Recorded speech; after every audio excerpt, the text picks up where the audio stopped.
You found it. Your home for the best content on your favorite team, the Fighting Tigers of LSU. Do us a favor. Subscribe to the channel. Leave your comments below. Be sure to smash that like button.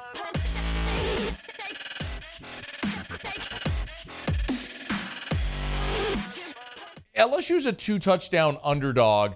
Would you give them, we'll go a little nuance here in a second, but would you give them more than just a puncher's chance in this game? Yeah.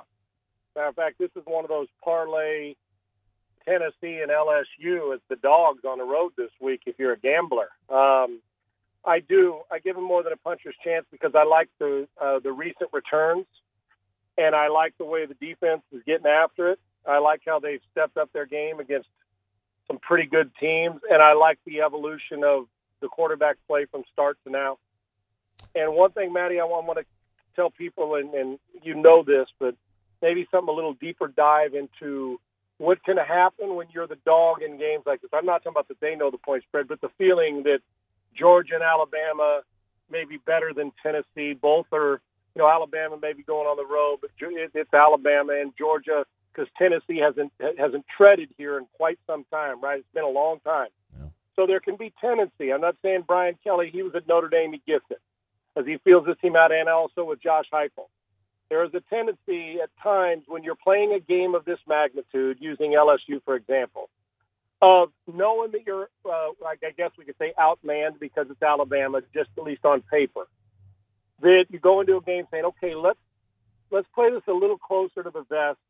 Let's try to shorten the game, and let's try to get out of this thing, because if we're close in the fourth quarter, maybe have a chance. I get the thought process. But I also I subscribe to if you're LSU, I would not change what I've been doing the last few weeks that have helped me climb another rung of this ladder. Expand. Don't be afraid to take a shot against man coverage. It's the best you can hope for, is getting man-to-man. Allow your quarterback to expand his game as well. We started to see a light switch go on. And then it doesn't mean you have to run it 8 times to start the game or throw it 8 times, but be multiple. Don't be afraid to go empty. Make them adjust to you instead of playing into a team that the perception across the country, it's Alabama, it's Georgia, and in the LSU case, Alabama. It's the same in Tennessee. You're on the road, between the hedges. You played really well against good teams. You dismantled Kentucky. Everybody thought it could have been a trap game, and you're beating people handily. If you're Josh Heupel, what's your specialty? Playing fast, running 75 to 90 plays, beating them to the punch. And when you play fast, you run more plays, which gives you a chance to score more. Georgia wants you to shorten it, wants you to slow it down, wants you to play a little timid. Oh, it's 17-17 at half. They're going to back off instead of attack because, well, we're Georgia. I would tell both, and LSU in particular, that if it let it rip, you're not a national championship team this year. It's Alabama.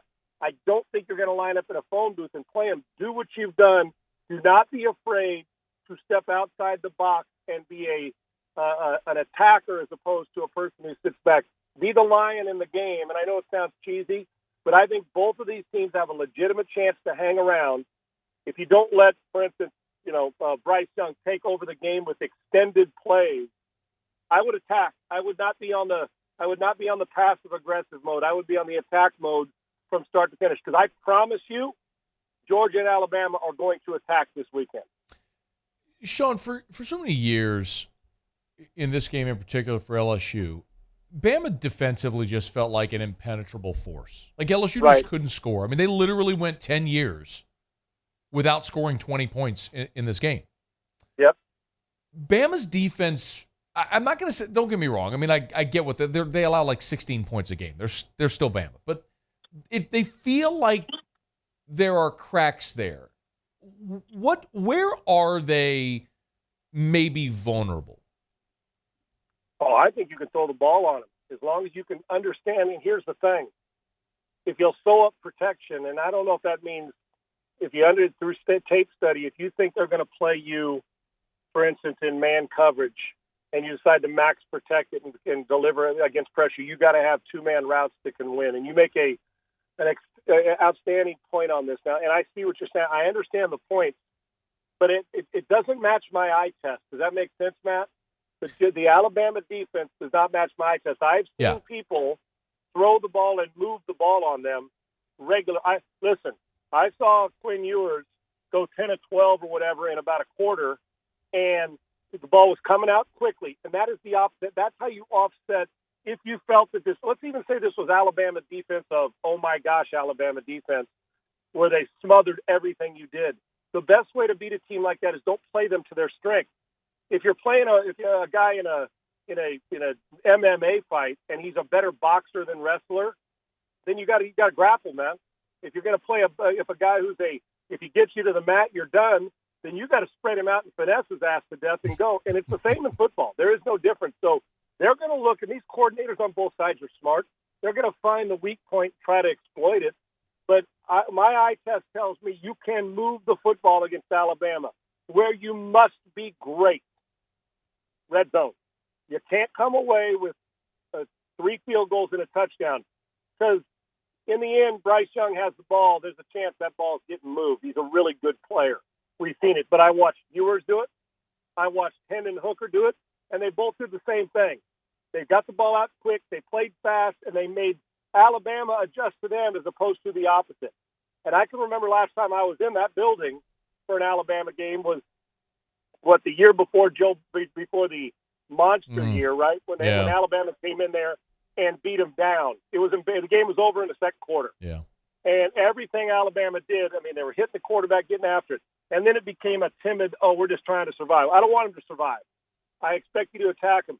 When you play teams like this, especially this Alabama team, I think they want you to deal with the reputation more than what you see.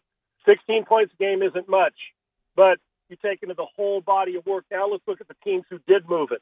Even though it won a lot of points, Ewers was out after the first quarter. Yeah. That game may have been different. I know the result of the statistics would have been. We saw what Tennessee did. It gets tough, and they can smother you, but you can move the ball on them. The problem is, can you score red zone touchdowns, or are you going to kick red zone field goals? If you kick field goals, you're not beating them.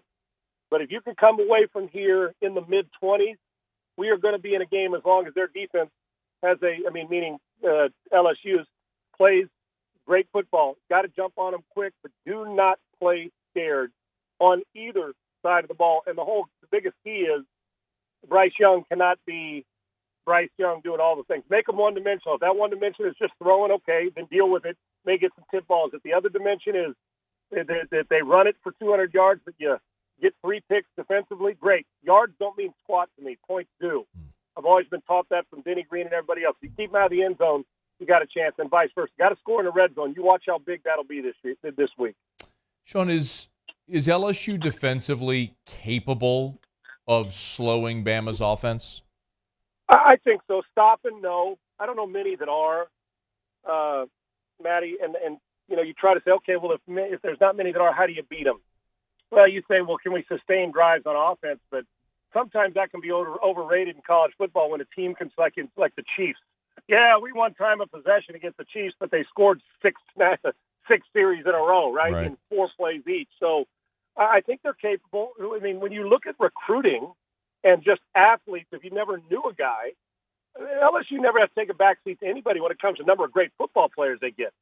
Confidence does matter. The ability to, get out to believe you can do it. I would, if you'd asked me this 6 weeks ago, I said probably not at the beginning of the season. But I'm seeing LSU play better. So athlete for athlete, then yeah.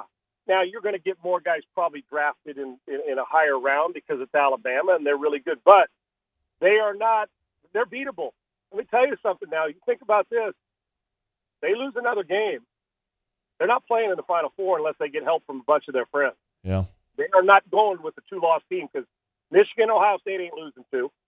I doubt Tennessee's going to lose 2. Georgia's not losing 2. And I don't know if there's 2 losses on the team sitting on the outside of Clemson, TCU, that type of team. I don't know if there's 2 losses there. And this year, it's not the Alabama, oh, yeah, they lose, so we still got to consider them. You consider them, but if you go on the road and LSU takes care of them, different story. There's a lot of incentive for LSU. My favorite thing is, though, they can match them with some throws and some chunk plays as well. Make them go the one-dimensional way. So, yeah, they can. Now we got to find out. Last time I thought they could too when I was there, and Alabama just outclassed them. I think this is a little bit different. They're a little closer together than they were that night. Hey, thanks so much for watching. Please leave your comments. I love to interact, and be sure to hit the red subscribe button below.